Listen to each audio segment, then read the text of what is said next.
Radio needs 89.6 FM। सुने बातें काम की। सुने बातें काम की, हर आवाज में उम्मीद, मिलकर होगी सबकी जीत, सबके साथ है रेडियो नीड्स। सुने बातें काम की, हर आवाज में उम्मीद, मिलकर होगी सबकी जीत, सबके साथ है रेडियो नीड्स। हर महिला की ताकत, हर बच्चे का है हक, मिलकर करे आओ नए सपनों को सच। माँ का प्यार है, बेटी की मुस्कान भी, सुनो उनकी कहानी, उनकी ही जुबानी। रेडियो नीड्स 89.6, सुनो बातें काम की। रेडियो नीड्स है सबके साथ, मिलेगी मदद हर एक बार। रेडियो नीड्स 89.6, सुनो बातें काम की। रेडियो नीड्स है सबके साथ, मिलेगी मदद हर एक बार। सुनो रेडियो नीड्स का है रंग, काम की बातें मिले नई उमंग। सुनो रेडियो नीड्स का है रंग, काम की बातें मिले नई उमंग। जहाँ हर एक बात हो सही और जरूरी, किसी की भी कहानी ना रहे अधूरी।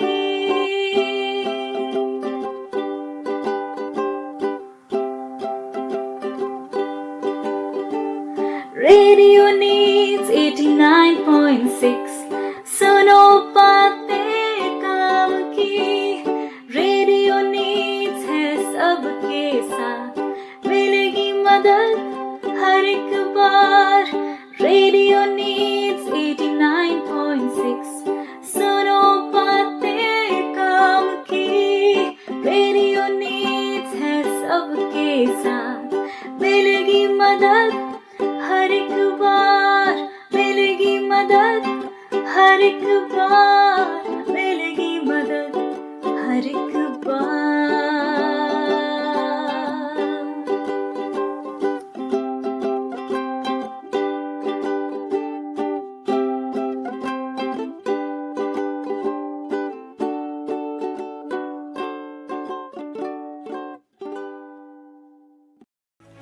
Radio needs 89.6 FM।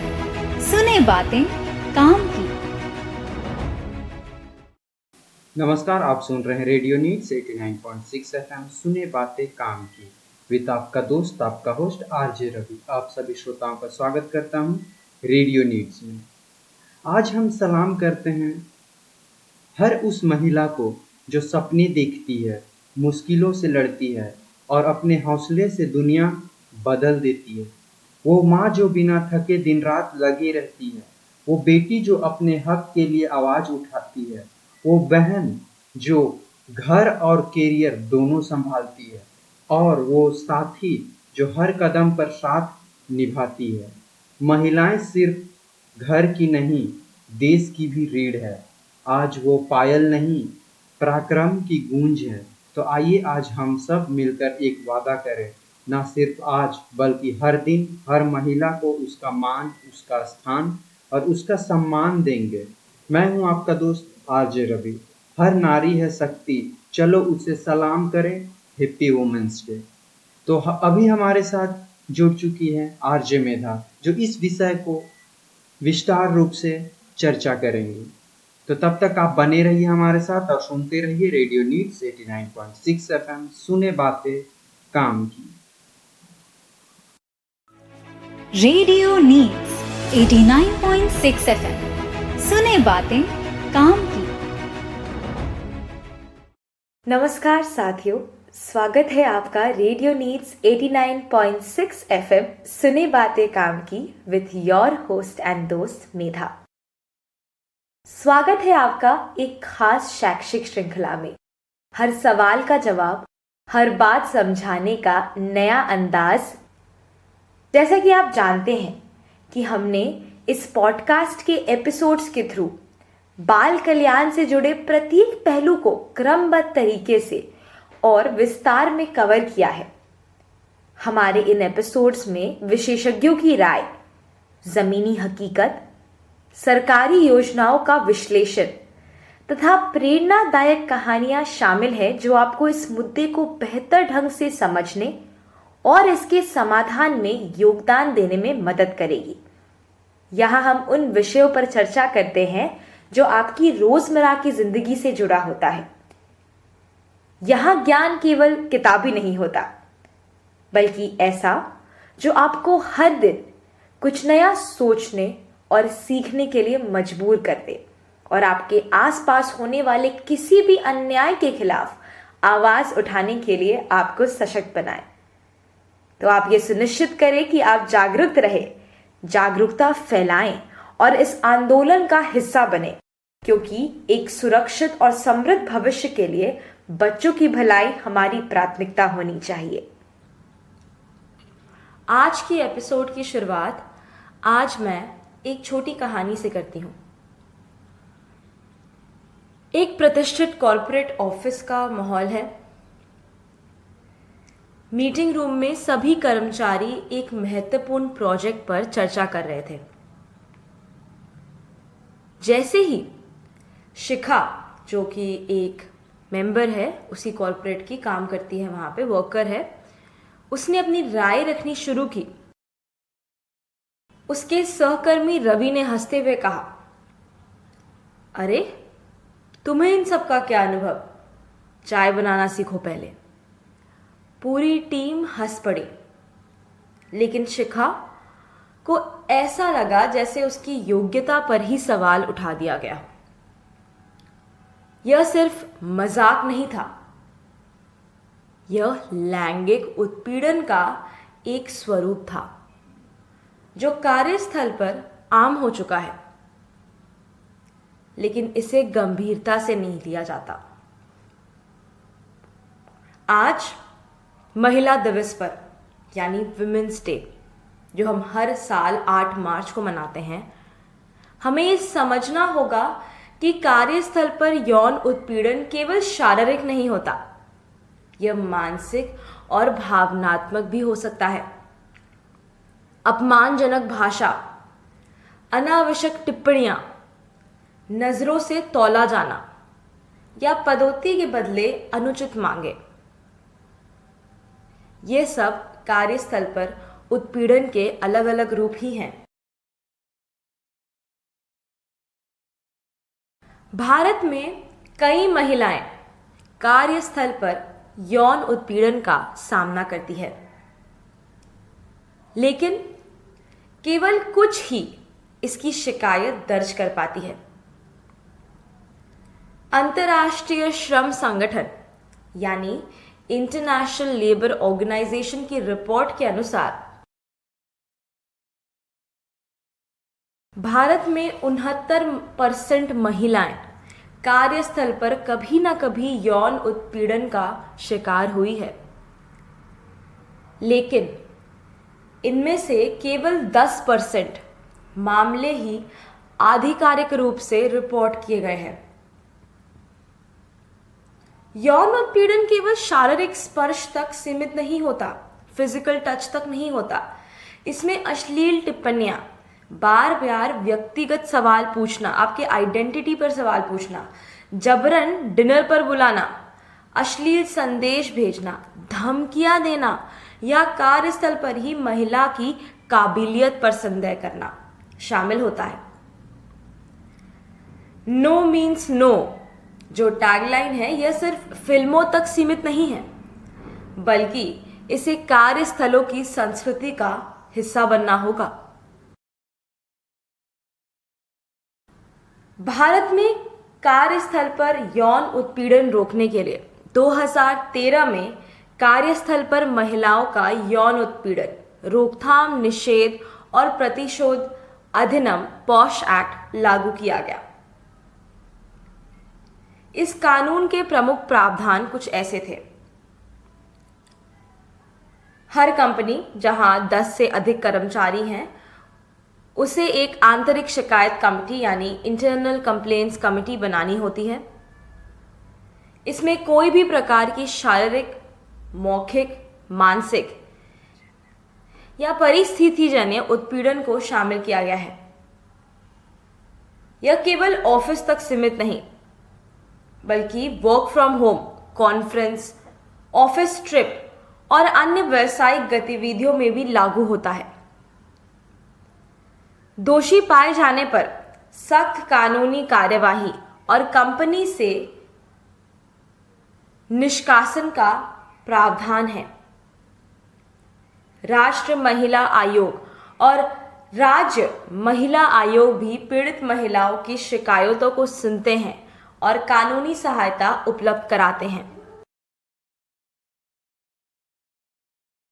कार्यस्थल पर एक सुरक्षित और समावेशी वातावरण बनाने के लिए भाषा की भूमिका अत्यंत महत्वपूर्ण होती है। Gender inclusive language. कई बार बिना सोचे समझे बोले गए शब्द महिलाओं के प्रति पक्षपातपूर्ण हो सकते हैं। क्या बदलना चाहिए? अगर आप बोलते हो यह महिलाएं के लिए कठिन होगा, नहीं, यह सभी के लिए चुनौतीपूर्ण हो सकता है। तुम्हें यह करना चाहिए, तुम तो महिला हो, नहीं, यह किसी भी सक्षम व्यक्ति को करना चाहिए। और सबसे कॉमन जो है, तुम इतनी इमोशनल क्यों हो? हम सबकी भावनाएं महत्वपूर्ण हैं। संवेदनशील भाषा का प्रयोग महिला कर्मचारियों का आत्मविश्वास बढ़ा सकता है और उन्हें सम्मान अवसर प्राप्त करने में मदद कर सकता है। यौन उत्पीड़न से केवल करियर ही प्रभावित नहीं होता, बल्कि यह व्यक्ति के मानसिक स्वास्थ्य पर भी गहरा असर डालता है। वर्ल्ड हेल्थ ऑर्गेनाइजेशन WHO की रिपोर्ट के अनुसार कार्यस्थल पर उत्पीड़न झेलने वाली 80% महिलाएं मानसिक तनाव, अवसाद और आत्मसम्मान की कमी से जूझती है। महिलाओं के आत्मविश्वास पर इसका नकारात्मक प्रभाव पड़ता है, जिससे वे महत्वपूर्ण बैठकों में बोलने से कतराने लगती है, करियर बदलने में मजबूर हो जाती है और कई बार नौकरी ही छोड़ देती है। क्योंकि आज का हमारा विशेष कार्यक्रम समर्पित है अंतर्राष्ट्रीय महिला दिवस को, जिसका इस वर्ष का विषय है एक्सेलरेट एक्शन, यानी कार्रवाई में तेजी लाएं। इस विषय के ही अंतर्गत हम कार्यस्थल पर महिलाओं की सुरक्षा, विशेषकर यौन शोषण और दुर्व्यवहार की रोकथाम पर चर्चा करेंगे। भारत में इस संदर्भ में कार्यस्थल पर महिलाओं का यौन उत्पीड़न रोकथाम, निषेध और निवारण अधिनियम 2013, इसे पॉश अधिनियम के नाम से भी जाना जाता है, उसके बारे में जानेंगे।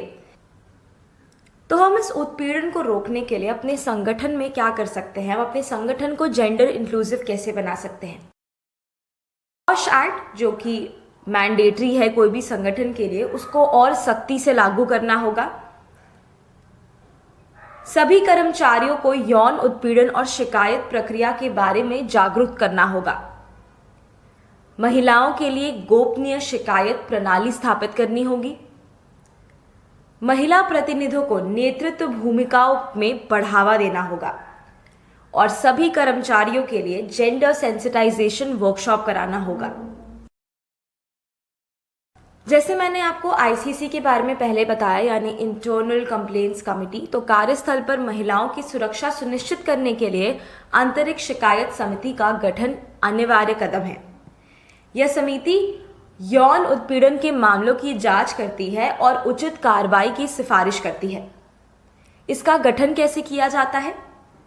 प्रत्येक संगठन जहां 10 या उससे अधिक कर्मचारी कार्यरत हैं, वहां आईसीसी का गठन अनिवार्य है। इस समिति में कम से कम 4 सदस्य होने चाहिए, जिनमें से एक वरिष्ठ महिला कर्मचारी को अध्यक्ष यानी प्रिसाइडिंग ऑफिसर बनाया जाता है, 2 अन्य कर्मचारी जो यौन उत्पीड़न और महिला अधिकारों के मुद्दे को समझते हैं, एक बाहरी सदस्य जो किसी एनजीओ या महिला अधिकार संगठन से जुड़ा हो ताकि निष्पक्षता बनी रहे। इसकी भूमिका और शक्तियां क्या हैं? संगठन के भीतर यौन उत्पीड़न की शिकायतें दर्ज कराना और उनकी जांच करना, गवाहों के बयान लेना और पीड़ित महिलाओं को उचित परामर्श देना, समाप्ति रिपोर्ट तैयार करना और अगर दोष सिद्ध होता है तो सिफारिश देना कि आरोपी पर क्या कार्रवाई होना चाहिए, जैसे चेतावनी, निलंबन या निष्कासन। पूरे मामले की गोपनीयता बनाए रखना ताकि पीड़िता को कोई मानसिक या सामाजिक प्रताड़ना ना हो।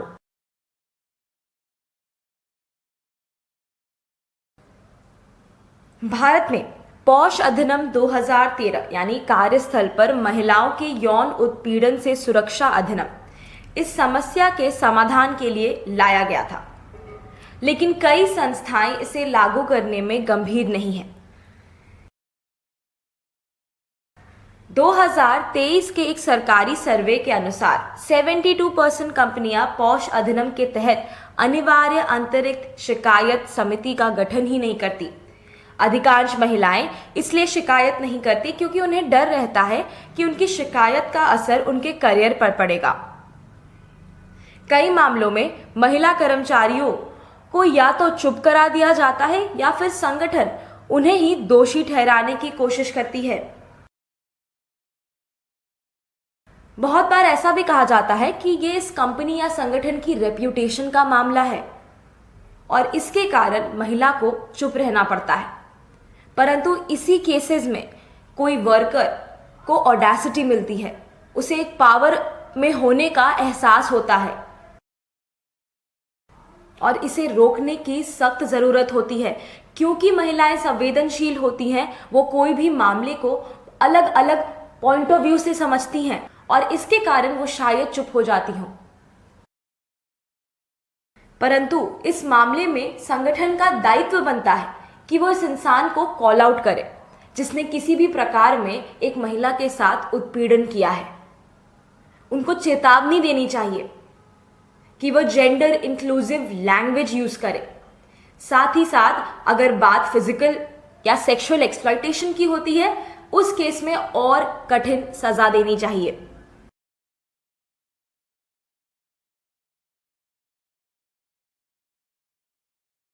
आईसीसी का गठन सिर्फ कागजों तक नहीं सीमित होना चाहिए, बल्कि वह सक्रिय रूप से काम करना चाहिए।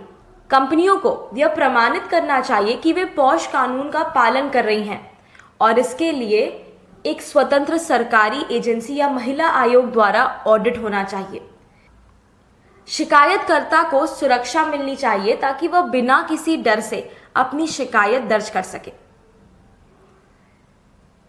जब कोई महिला कार्यस्थल पर उत्पीड़न के खिलाफ आवाज उठाती है तो सबसे पहले उसकी विश्वसनीयता पर सवाल उठाए जाते हैं, जैसे क्या उसने खुद ऐसी स्थिति उत्पन्न की, क्या वह बस सहानुभूति पाने की कोशिश कर रही है, अगर सच में उत्पीड़न हुआ तो पहले क्यों नहीं बताया। यह मानसिकता महिलाओं को न्याय से दूर कर देती है और यह उतनी ही डिस्क्रिमिनेटरी है जितना कोई फिजिकल उत्पीड़ना। क्या होगा अगर पुरुषों को ऐसे सवाल का सामना करना पड़े? अगर मैं बोलूं या कोई महिला बोले, क्या तुमने किसी महिला को अपमानजनक शब्द कहे? क्या तुम्हारा व्यवहार वास्तव में अनुचित था? क्या तुम्हें पता है कि तुम्हारी टिप्पणियां या हरकत से किसी को असहज महसूस हो सकता है? अगर ऐसे सवाल आम हो जाए तो शायद पुरुष सहकर्मी खुद को नियंत्रित करना सीखेंगे और कार्यस्थल पर महिलाओं के प्रति सम्मानजनक रवैया अपनाएंगे। यौन उत्पीड़न के अलावा कार्यस्थल पर महिलाओं के खिलाफ आर्थिक शोषण भी एक गंभीर समस्या है। भारत में पुरुषों और महिलाओं के वेतन में अभी भी बड़ा अंतर है। अगर मैं जेंडर पे गैप रिपोर्ट की बात करूं तो 2023 के अनुसार भारत में महिलाओं की औसत सैलरी पुरुषों की तुलना में 28% कम है। एक ही पद पर कार्यरत महिला कर्मचारी को पुरुष सहकर्मी की तुलना में कम वेतन दिया जाता है। महिलाओं को कम प्रतिबद्ध समझा जाता है, खासकर शादी और मातृत्व के बाद, जिससे उनके प्रमोशन और वेतन वृद्धि पर असर पड़ता है। तो कार्यस्थल पर यौन उत्पीड़न को रोकने के लिए सजगता और प्रशिक्षण कार्यक्रम एक महत्वपूर्ण पहलू है। केवल कानून बनाना ही पर्याप्त नहीं है। जब तक हम कर्मचारियों को उनके अधिकारों और दायित्वों के बारे में जानकारी नहीं देंगे, तब तक कार्यस्थल को पूरी तरह से सुरक्षित नहीं बना सकता। कई महिलाओं को यह पता ही नहीं होता कि उनके साथ हो रहा व्यवहार यौन उत्पीड़न की श्रेणी में आता है। पुरुष कर्मचारियों को भी यह समझना आवश्यक है कि कौन से कार्य, शब्द या व्यवहार अनुचित और आपत्तिजनक माने जाते हैं। हमें प्रशिक्षण और ट्रेनिंग कार्यक्रमों की भी आवश्यकता होती है। कर्मचारियों को बताया जाना चाहिए कि पॉश कानून क्या है और उसे कैसे सुरक्षा सुनिश्चित होती है, किस तरह की हरकतें यौन उत्पीड़न के अंतर्गत आती है और इसके क्या दुष्प्रभाव हो सकते हैं। कार्यालय में महिलाओं के साथ कैसा व्यवहार किया जाना चाहिए, कैसा बिहेवियर, उसके बिहेवियरल गाइडलाइंस होने चाहिए। शारीरिक संपर्क, अनुचित टिप्पणियां, व्यक्तिगत सवाल, आपत्तिजनक चुटकुले या निजी संदेश जैसी गतिविधियां उत्पीड़न की श्रेणी में आता है। पुरुष और महिला दोनों कर्मचारियों को यह समझना चाहिए कि सम्मानजनक व्यवहार कार्यस्थल का एक अनिवार्य हिस्सा है। महिलाओं को बिना डर से शिकायत करना होगा। आईसीसी कैसे काम करता है, उसकी प्रक्रिया क्या है और पीड़िता को कौन कौन से अधिकार मिले हैं, यह समझाना जरूरी है। कई मामलों में उत्पीड़न के आरोपी उच्च पदों पर बैठे होते हैं, जिससे पीड़ित महिलाएं शिकायत करने से डरती हैं। इसीलिए प्रबंधन को यह समझना आवश्यक है कि उन्हें अपने कर्मचारियों को एक सुरक्षित वातावरण देना होगा और किसी भी प्रकार के उत्पीड़न के मामलों को गंभीरता से लेना होगा। अब चलिए हम बात करते हैं गैस लाइटिंग और कार्यस्थल पर मानसिक उत्पीड़न के बारे में। जैसे मैंने बताया, कार्यस्थल पर उत्पीड़न केवल शारीरिक या मौखिक ही नहीं होता, बल्कि कई बार यह मानसिक रूप से भी किया जाता है। इसे गैस लाइटिंग कहा जाता है, जिसमें किसी कर्मचारी, विशेष रूप से महिला कर्मचारी को इस हद तक मानसिक दबाव में रखा जाता है कि उसे खुद पर संदेह होने लगे। महिलाओं को अक्सर प्रमोशन से वंचित रखा जाता है और कहा जाता है कि तुम इस पद के लिए तैयार नहीं हो। उनकी राय को गंभीरता से नहीं लिया जाता और यह दर्शाया जाता है कि तुम बहुत ज्यादा सोच रही हो। काम को श्रेय पुरुष सहकर्मियों को दिया जाता है, जिससे महिलाओं का आत्मविश्वास कमजोर होता है। गैस लाइटिंग से आप कैसे निपट सकते हो? संस्थानों को मेंटरशिप प्रोग्राम्स लाने चाहिए, जहां वरिष्ठ महिला कर्मचारी जूनियर महिलाओं को गाइड कर सके। मानसिक उत्पीड़न से जुड़े मामलों को भी कार्यस्थल की आचार संहिता का हिस्सा बनना चाहिए। महिलाओं को अपने अधिकारों के प्रति जागरूक करने के लिए नियमित ट्रेनिंग दी जानी चाहिए। कार्यस्थल पर यौन उत्पीड़न के मामलों में गोपनीयता और सुरक्षा भी सबसे महत्वपूर्ण पहलू है। कई बार महिलाएं इस डर से शिकायत दर्ज नहीं करती कि उनकी पहचान उजागर हो जाएगी और उन्हें बदनामी या प्रतिशोध का सामना करना पड़ेगा। इसीलिए शिकायत की पूरी प्रक्रिया को गोपनीय और निष्पक्ष बनाए रखना चाहिए। कई महिलाएं शिकायत इसीलिए नहीं करती क्योंकि उन्हें एक डर सा होता है। कई मामलों में रिटेलिएशन यानी प्रतिशोध का भय होता है। आरोपी व्यक्ति उच्च पद पर होता है और पीड़िता को नौकरी से निकालने या करियर खराब करने या मानसिक उत्पीड़न का डर होता है। अगर पीड़िता की पहचान सार्वजनिक हो जाती है तो वह तनाव, अवसाद और शर्मिंदगी की शिकार हो जाती है। पॉश के अलावा कुछ और नीतियां हैं जो कंपनियां अपने पॉलिसी में इंक्लूड कर सकती है। हेल्पलाइन नंबर और काउंसलिंग सुविधा। हर संगठन में महिलाओं के लिए एक समर्पित हेल्पलाइन नंबर और काउंसलिंग टीम होनी चाहिए, जहां वे अपनी समस्याएं साझा कर सके। कंपनियों को मानसिक स्वास्थ्य काउंसलिंग की सुविधा देनी चाहिए ताकि पीड़िता तनाव से बाहर आ सके। कार्यालय में सीसीटीवी कैमरे लगाए जाएं, विशेष रूप से उन क्षेत्रों में जहां अकेले काम करना पड़ता है। बायोमेट्रिक एग्जिट सिस्टम लागू किया जाए ताकि कोई भी अनधिकृत व्यक्ति कार्यस्थल में प्रवेश ना कर सके। महिलाओं कर्मचारियों के लिए सुरक्षा अलर्ट ऐप उपलब्ध कराया जाए, जहां किसी भी आपात स्थिति में तुरंत मदद मिल सके।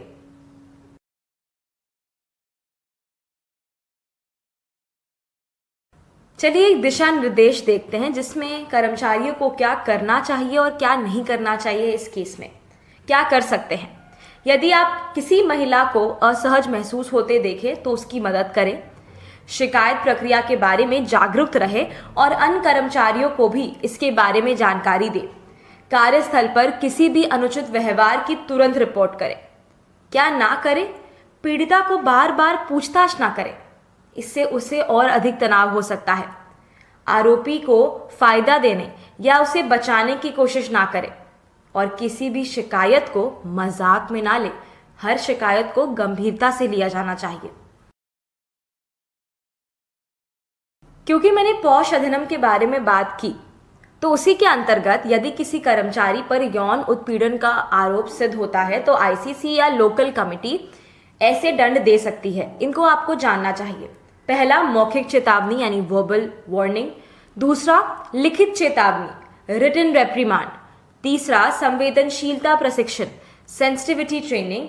और आखिर में तनख्वाह में कटौती सैलरी डिडक्शन, पीड़िता को मानसिक क्षति का मुआवजा देने के लिए। गंभीर दंड में सस्पेंशन या टर्मिनेशन। कानूनी कार्रवाई, आईपीसी भारतीय दंड संहिता के तहत मामला दर्ज किया जा सकता है।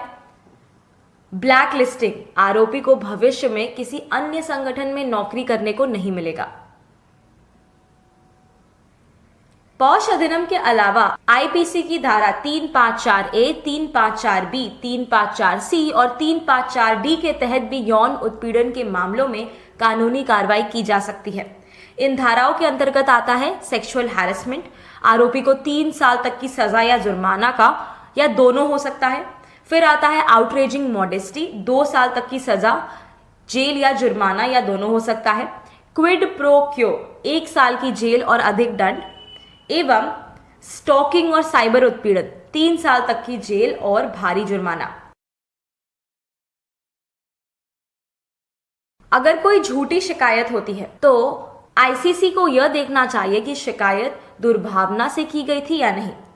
अगर कोई महिला जानबूझकर झूठी शिकायत करती है तो उस पर भी उचित कार्रवाई की जानी चाहिए, लेकिन इसे महिलाओं को डराने के लिए हथियार नहीं बनाना चाहिए। इसीलिए एक इंडिपेंडेंट रिड्रेसल बॉडी होनी चाहिए। आईसीसी के निष्पक्ष के रूप में काम नहीं कर पाती? नहीं, आईसीसी जैसा नहीं, एक और स्वतंत्र शिकायत प्राधिकरण होना चाहिए। साथ ही कंपनी की नीति में जीरो टॉलरेंस पॉलिसी अपनाई जानी चाहिए। महिला कर्मचारियों को कानूनी सहायता उपलब्ध करानी चाहिए और नियमित ऑडिट और रिपोर्टिंग प्रणाली भी शामिल होनी चाहिए। तो कार्यस्थल पर महिलाओं के लिए सुरक्षित माहौल सुनिश्चित करने की जिम्मेदारी केवल सरकार या कंपनियां की नहीं, बल्कि समाज के हर व्यक्ति की है। हर पुरुष सहकर्मी को यह समझना होगा कि महिलाओं के साथ समान व्यवहार करना उनकी भी जिम्मेदारी है। कंपनियों को डाइवर्सिटी एंड इंक्लूजन, विविधता और समावेशन को एक नारा बनाने की बजाय इसे वास्तविकता में बदलना होगा। महिलाओं को अपने अधिकारों की पूरी जानकारी होनी चाहिए और उन्हें शिकायत करने से डरना नहीं चाहिए। असली बदलाव तब आएगा जब महिला दिवस केवल एक दिन की औपचारिकता ना होकर हर दिन महिलाओं के सम्मान और सुरक्षा के लिए एक प्रतिबद्धता बने। जब महिलाएं निर्भय होकर अपने सपनों को पूरा कर सकेगी, तभी हम सच में एक विकसित समाज की ओर बढ़ेंगे। अतः महिला होना कोई चुनौती नहीं, बल्कि शक्ति का प्रतीक है। जब हम महिलाओं को सुरक्षित और सम्मानजनक कार्यस्थल प्रदान करते हैं तो हम न केवल उनके अधिकारों की रक्षा करते हैं, बल्कि पूरे समाज को आगे बढ़ने का अवसर देते हैं। ये कथन थे मिशेल ओबामा के, जो बराक ओबामा की वाइफ है। Barack Obama former America president रहे हैं। महिलाओं की सुरक्षा और गरिमा केवल नीतियों और कानूनों की बात नहीं है, बल्कि ये संवेदनशीलता, समानता और एक मजबूत कार्य संस्कृति की प्रतिबद्धता का विषय है। हर कार्यस्थल को यौन उत्पीड़न मुक्त, न्याय संगत और समान अवसरों वाला स्थान बनाने के लिए सभी को एकजुट होकर काम करना चाहिए। कानूनी प्रावधान और सख्त दंड तो जरूरी है, लेकिन सबसे महत्वपूर्ण है समाज की मानसिकता को बदलना। महिलाओं को महज संरक्षण की नहीं बल्कि सम्मान और समान अधिकारों की जरूरत है। जब तक कार्यस्थल की संस्कृति में महिलाओं के प्रति सम्मान, संवेदनशीलता और सहयोग नहीं आएगा, तब तक कोई भी कानून उन्हें पूरी सुरक्षा नहीं दे सकता। हर किसी को यह समझने की जरूरत है कि महिलाओं के खिलाफ यौन उत्पीड़न सिर्फ उनका व्यक्तिगत मामला नहीं बल्कि एक सामाजिक अपराध है। यह न केवल उनकी गरिमा को ठेस पहुंचाता है बल्कि उनकी उत्पादकता और मानसिक स्वास्थ्य एवं करियर को भी प्रभावित करता है। एक महिला को उसका हक देने से सिर्फ वह नहीं बल्कि पूरा समाज सशक्त होता है। यह कथन थे मलाला यूसुफजई के। तो आइए हम इस अंतर्राष्ट्रीय महिला दिवस पर यह संकल्प लें कि हर महिला की सुरक्षा, सम्मान और गरिमा के लिए खड़े होंगे। यौन उत्पीड़न को जड़ से खत्म करने के लिए मिलकर प्रयास करेंगे और कार्यस्थल को महिलाओं के लिए इतना सुरक्षित बनाएंगे कि वे आत्मविश्वास और स्वतंत्रता के साथ आगे बढ़ सके। जब महिलाएं आगे बढ़ती है तो पूरा देश आगे बढ़ता है। यह कथन जवाहरलाल नेहरू के थे। आइए महिलाओं को सुरक्षित और समान कार्यस्थल देने के लिए अपना कर्तव्य पूरा करें, क्योंकि जब महिलाएं सुरक्षित होंगी तो समाज प्रगति करेगा। धन्यवाद। ये कार्यक्रम यही समाप्त होता है, लेकिन हमारी मुहिम जारी रहेगी। आप सुन रहे थे रेडियो नीड्स 89.6 FM सुने बातें काम की विथ योर होस्ट एंड दोस्त मेधा। आगे की चर्चाएं ऐसी ही जारी रहेंगी। बने रहे हमारे साथ। हमारे सोशल मीडिया हैंडल्स पर हमें फॉलो करें, अपनी फीडबैक दें, हमें बताएं आपको ये एपिसोड्स कैसे लग रहे हैं और ऐसे ही दिलचस्प एपिसोड्स के लिए बने रहे। और जैसे कि मैं हमेशा कहती हूँ, शिक्षा से अपने आप को सशक्त करो। हर दिन नई सोच से अपने सपने पूरे करो। जब हम मिलकर चले, हर मुश्किल हो आसान, हर एक को मिले अपनी पहचान। A very very happy women's day to all the lovely women tuning into this. आप सब हमें इंस्पायर करते हो और मैं आशा करती हूँ कि आप ऐसे ही अपने पर्सनल और प्रोफेशनल लाइफ में एक्सेल करते रहो। आप सुन रहे थे रेडियो नीड्स 89.6 FM सुने बातें काम की विथ योर होस्ट एंड दोस्त मेधा। रेडियो नीड्स 89.6 FM सुने बातें काम की। सुने बातें काम की, हर आवाज में उम्मीद, मिलकर होगी सबकी जीत, सबके साथ है रेडियो नीड्स। सुने बातें काम की, हर आवाज में उम्मीद, मिलकर होगी सबकी जीत, सबके साथ है रेडियो नीड्स। हर महिला की ताकत, हर बच्चे का है हक, मिलकर करे आओ नए सपनों को सच। माँ का प्यार है, बेटी की मुस्कान भी, सुनो उनकी कहानी, उनकी ही जुबानी। रेडियो नीड्स 89.6 सुनो बातें काम की। रेडियो नीड्स है सबके साथ, मिलेगी मदद हर एक बार। रेडियो नीड्स 89.6 सुनो बातें काम की। रेडियो नीड्स है सबके साथ, मिलेगी मदद हर एक बार। सुनो रेडियो नीड्स का है रंग, काम की बातें मिले नई उमंग। सुनो रेडियो नीड्स का है रंग, काम की बातें मिले नई उमंग। जहाँ हर एक बात हो सही और जरूरी, किसी की भी कहानी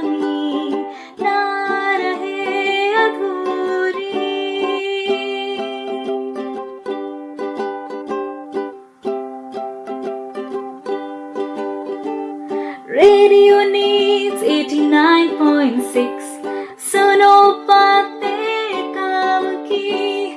रेडियो नीड्स है सबके साथ, मिलेगी मदद हर एक बार। रेडियो नीड्स 89.6 सुनो बातें काम की। रेडियो नीड्स है सबके साथ, मिलेगी मदद हर एक बार। मिलेगी मदद हर एक बार। मिलेगी मदद हर एक बार।